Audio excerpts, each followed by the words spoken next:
then disappeared a day later. Lori and Chad Daybell surfaced in Hawaii, 3,000 miles from Idaho. All quiet on the island of Kauai when it comes to the Lori Vallow and Chad Daybell case. Their curtains are shut, and neighbors say they've only seen them once, smiling and waving as they got into a car. Newly released video could provide clues in the case of two missing children from Idaho.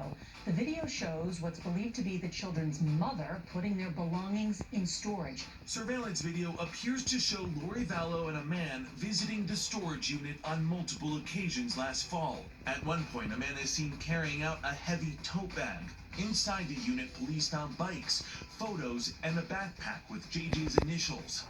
Lori Vallow and Chad Daybell refused to answer a reporter's questions moments after police in Hawaii executed a search warrant and seized their rented SUV. Can you tell me where your kids are? Where are your kids? No comment? They've been missing for 4 months. You have nothing to say?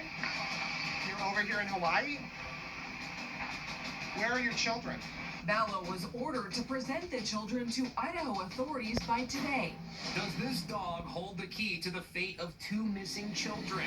Bailey, a golden doodle puppy, was trained as a service dog for 7-year-old JJ Vallow, who has autism.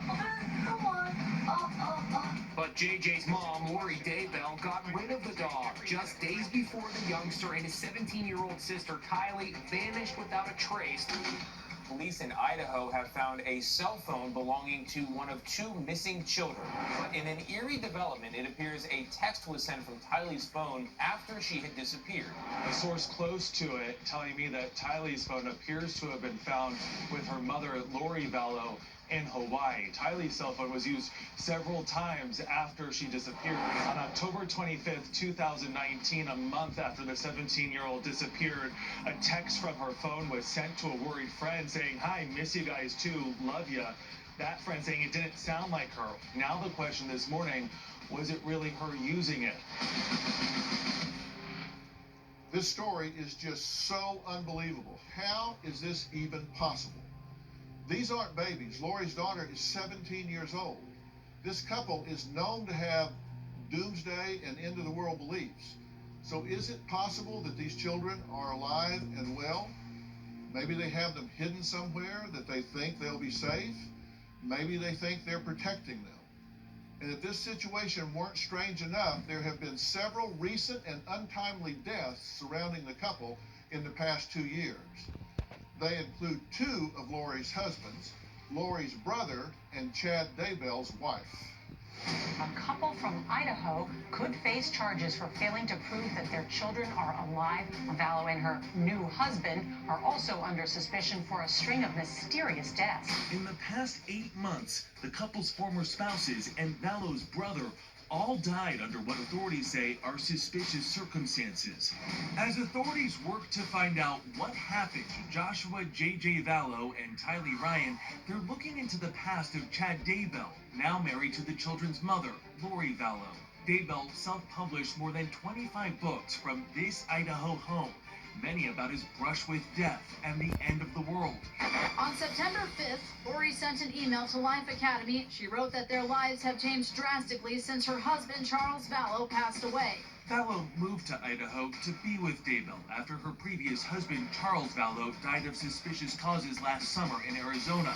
And I know it's tough to follow, but there's more. Investigators are also reportedly looking into Lori Vallow's ex-husband's death. Relatives say Charles Vallow filed for divorce in February 2019, concerned not only about his wife's radical behavior, but also about 7-year-old JJ's safety. He said his wife made claims she was working to carry out Christ's second coming, and that if he got in her way, she would murder him. Her ex-husband was killed by her brother. That brother is now also dead. Just 5 months later, Charles Vallow was shot and killed by Lori's brother, Alex Cox, who claimed self-defense. Investigators say Charles was supposed to pick up his son, JJ. Instead, he got into a fight with his brother-in-law. Fire department, what is the address of the emergency? I got in a fight with my brother-in-law and I shot him in self-defense. A man named Alex Cox calmly stating he had just shot and killed his brother-in-law in self-defense. A Chandler police body cam captured what happened when officers arrived on the scene.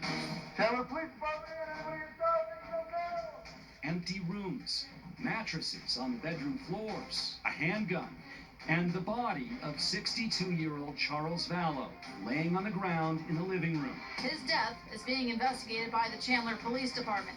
And to complicate things, Alex died last month. It does make it more challenging. We can't obviously interview him anymore. Another piece of the puzzle, the $1 million life insurance policy on Vallow's ex-husband, Charles. This is a case stretching from Utah to Arizona, and as you've just seen, very complicated. Investigators say the children's disappearance could be connected to the death of Daybell's former wife. A librarian in town, Tammy Daybell, died in her home October 19th. She was initially thought to have died of natural causes, but in a later investigation, the local sheriff's office determined her death might be suspicious. Her body was exhumed for an autopsy, and those results are pending. Now, 3 deaths surrounding this couple are all under investigation. That includes her husband, Charles Vallow, her brother, Alex Cox, who shot him, and Chad Daybell's wife, Tammy. An Idaho mother whose 2 children haven't been seen since September is behind bars this morning. Now she's been arrested in Hawaii on multiple charges, including felony child desertion. Well, today, some say they witnessed a transformation in Lori from loving mother to infatuated newlywed obsessed with the end of the world and her new husband. Well, coming up, Lori Vallow's son joins us here today.